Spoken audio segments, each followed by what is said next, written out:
Aksi damai guys, menolak keberadaan dan perizinan pembangunan gereja kota Cilegon.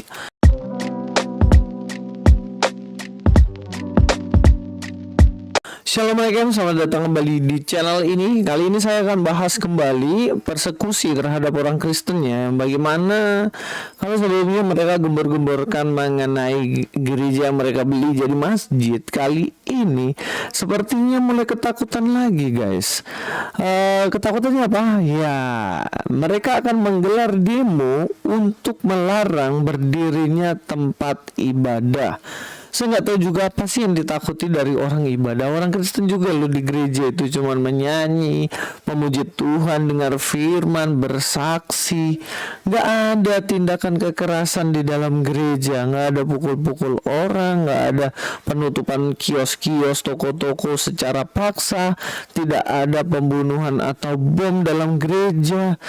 Tapi kok takut ya, saya heran juga. Sebenarnya pelanggaran hukum apa yang dilakukan oleh orang Kristen? Padahal kan ketika beribadah kan justru itu bagus ya. Bagaimana orang akan dipenuhi dengan kasih, sukacita, damai sejahtera, dan banyak hal lagi. Mari kita langsung aja nonton beritanya. Bukan nonton sih, baca beritanya. Mari kita langsung aja ya guys.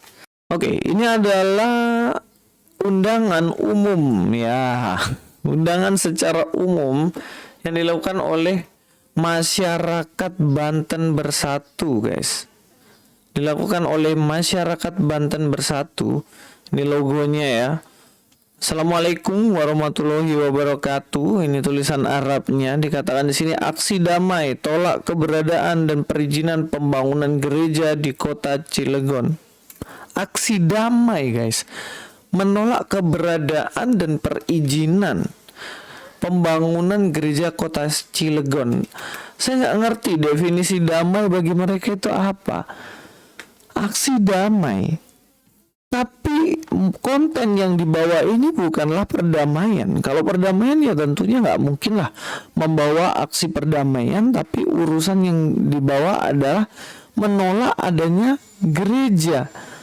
Ini bukan perdamaian dong. Nah ini justru bertentangan, menentang orang lain atau tempat ibadah orang lain. Jadi katakan penolakan keberadaan dan perizinan. Jadi kalau keberadaan itu gereja-gereja yang sudah ada di kota Cilegon, yang ada di sana, itu berarti ditolak dong. Maunya ditutup gitu.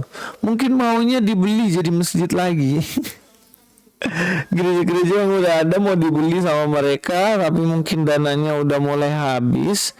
Kemudian ditolak aja deh, daripada nanti mau beli nggak ada uang. Ya minta Ustadz Yusuf Mansur dong, itu uangnya triliunan itu cuy, pasti bisa beli gereja di sana. Cuma persoalannya ngapain ditolak sih? Gedung yang udah berdiri mau ditolak, cobalah. Nggak cuma ditolak gedung yang udah berdiri, izinnya pun itu ditolak guys. Itulah yang saya bilang, sebenarnya kalau dibebasin aja gereja ada, saya yakin dan percaya gereja di Indonesia ini akan menjamur dan banyak banget. Cuman karena dibatasi kan, sekarang aja dibatasin masih banyak banget gereja yang ada di Indonesia ini, apalagi nggak dibatasin. Ya bisa jadi lebih banyak mungkin dari tempat ibadah agama-agama lain ya, termasuk yang nolak, mungkin aja bisa jadi. Coba dites lah. Coba dites, diuji coba, kalau berani ya dicoba, nggak usah ada larangan, nanti pasti akan gereja lebih banyak, lebih menjamur ketimbang tempat ibadah Anda. Coba dites aja 10 tahun ke depan begitu, cabut dulu itu SKB 2 menteri ya, saya yakin sih pasti lebih banyak. Oke, kita lanjutkan ya. Jadwal aksi ini hari Senin 25 April 2022. Jadi aksinya itu hari Senin. Kita akan lihat apakah aksi ini akan berjalan dengan baik, jadi atau enggak. Waktunya itu pukul 1 sampai dengan selesai. Ya. Tapi yang saya heran nih, kok hari puasa gitu ya, kok masih ada kayak aksi untuk mempersulit orang lain. Nah ini sebenarnya aksi begini dosa apa enggak sih? Saya nggak ngerti juga sih. Itu kan ajaran kalian ya. Tapi bukankah puasa itu menahan nafsu lapar, nafsu amarah, dan lain-lain? Bukankah seperti itu? Atau memang sebenarnya puasa itu hanya menahan nafsu lapar saja, makanan-makanan atau hal-hal yang bersifat duniawi. Tapi untuk menahan amarah, menahan kebencian, mungkin enggak kali ya. Makanya ada aksi gini. Dan saya juga berpikir begitu karena kemarin Pak Ade Armando dipukulin juga kan. Jadi mungkin ya pikir saya, oh ini berarti memang nggak ditahan amarah dan emosinya kali. Jadi wajar lah kalau ada demo penolakan tempat ibadah seperti ini ya. Nah, jadwalnya adalah hari Senin jam 1 sampai selesai. Tempat di depan gedung DPRD dan Pemkot Cilegon. Target masa 2.000 sampai 10.000. Wah, banyak banget nih. Nah, kita lihat aja hari Senin nanti. Apakah tuntutan ini bisa dikabulkan apa enggak? Tapi sebenarnya kalau pemerintah ini pluralitas, menjunjung tinggi pluralitas, keberagaman, menjunjung tinggi Bhinneka Tunggal Ika Pancasila, menjunjung tinggi keberagaman, ya tentunya ini tidak akan dikabulkan. Ya kecuali mereka tidak menjunjung tinggi ini dan tidak menjunjung tinggi Pancasila. Karena kan kebebasan beragama, kebebasan beribadah kan diatur sama undang-undang. Kita bolehlah berbeda, Anda Islam, saya Kristen, kita boleh berbeda. Kita berjalan bersama-sama untuk mencapai Indonesia yang bersatu. Bukan malah larang ini, bukan malah larang itu, kan gitu. Dan juga orang Kristen gak pernah larang kok. Di kantong-kantong Kristen kan gak pernah larang juga orang Islam beribadah. Gak pernah juga kalian bikin surat tanda tangan perizinan warga sekitar, kan gak ada cuy. Bener kan? Ada gak sih? Enggak kan? Jadi kayak gitu. Mari kita akan lihat lagi. Titik kumpulnya di Masjid Agung Cilegon, Bada Zuhur Konvoy menuju Landmark Simpang 3 Cilegon, Masjid Al-Hadid Kota Cilegon. Patuhi prokes COVID-19, memakai masker, menjaga jarak, dan mencuci tangan. Ketua Presidium Masyarakat Banten Bersatu, Rohmatullah Romeo, ini nomor HP-nya. Masyarakat Banten Bersatu, satu komando.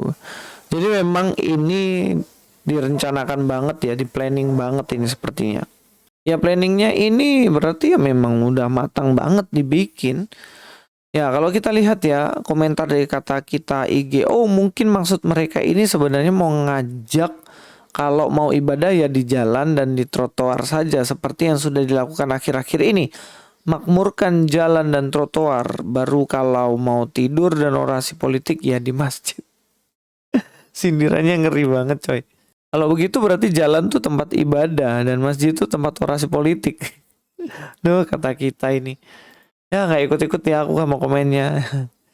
Vivian Octavia, sungguh memalukan bacanya. Aksi damai dengan mengusik kepercayaan yang lain, berani-beraninya rame-rame lagi. Wah ada nama lengkap sama nomor telepon, Mayan bisa dipakai buat pinjol. Aduh aneh-aneh.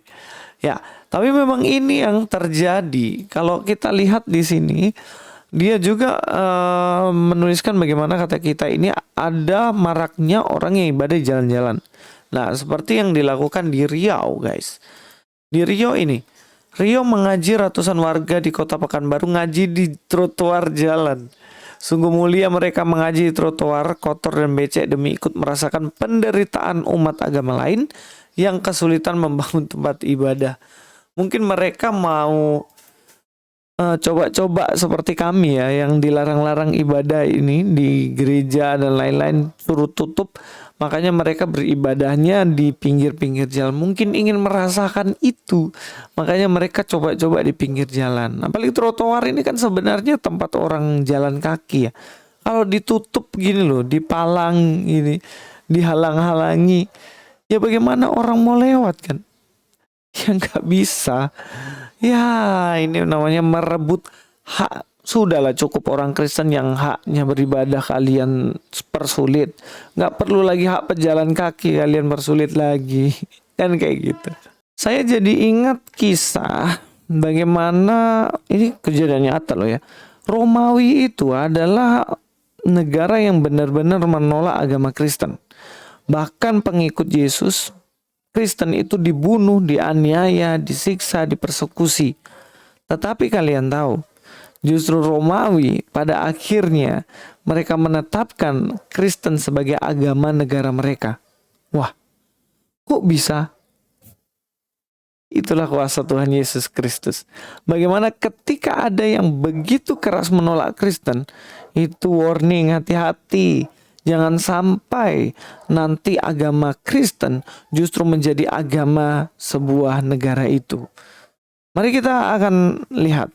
Pada awalnya kedatangan agama baru ini bisa ditoleransi oleh orang Romawi. Namun pada perkembangan selanjutnya orang Romawi mulai khawatir akan penyebaran agama Kristen yang begitu cepatnya.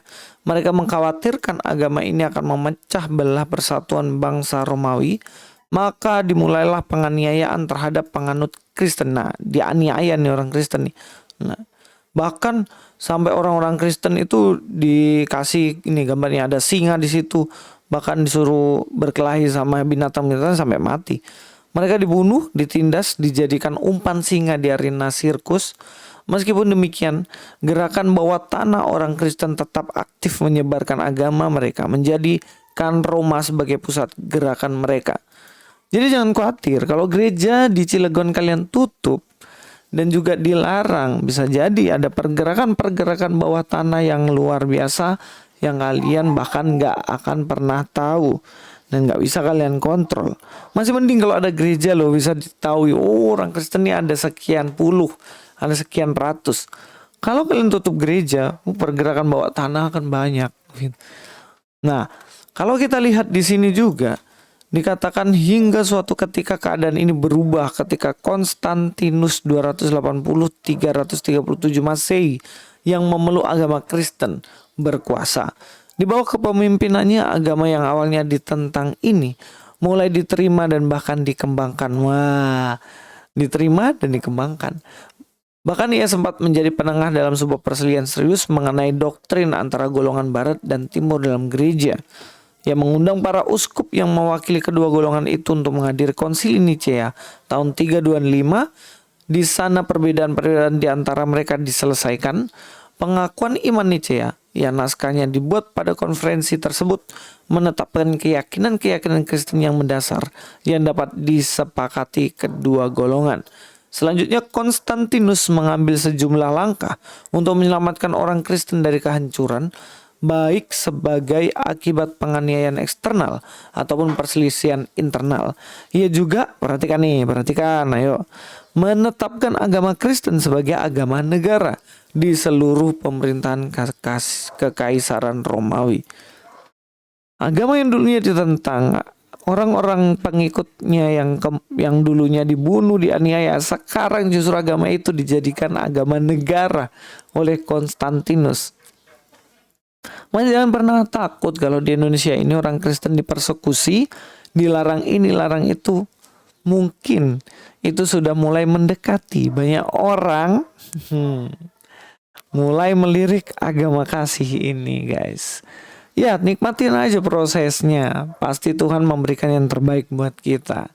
Doakan, gumuli orang-orang yang seperti ini. Mereka hanya tidak tahu apa yang mereka lakukan. Dalam kitab Wahyu sendiri katakan, jangan takut terhadap apa yang harus engkau derita. Sesungguhnya iblis akan melemparkan beberapa orang di antaramu dalam penjara, supaya kamu dicobai dan kamu akan beroleh kesusahan selama 10 hari. Hendaklah engkau setia sampai mati, dan aku akan mengaruniakan kepadamu mahkota kehidupan. Ya teman-teman, dalam persekusi ketika dilarang ini itu tetap setia sampai mati aja. Gak usah tinggalkan Tuhan. Dia terlalu luar biasa untuk kita tinggalkan dan kita jual. Cukup gereja yang telah dijual dan anggap aja itu sebuah kesalahan. Jangan pernah jual Yesus seperti Yudas, apalagi dijual kepada mereka yang titik-titik. Oke, terima kasih. Sampai ketemu di video selanjutnya. Teruslah berdoa untuk saudara-saudara kita yang mengalami persekusi. Luis Prasetyo di sini. God be with you all.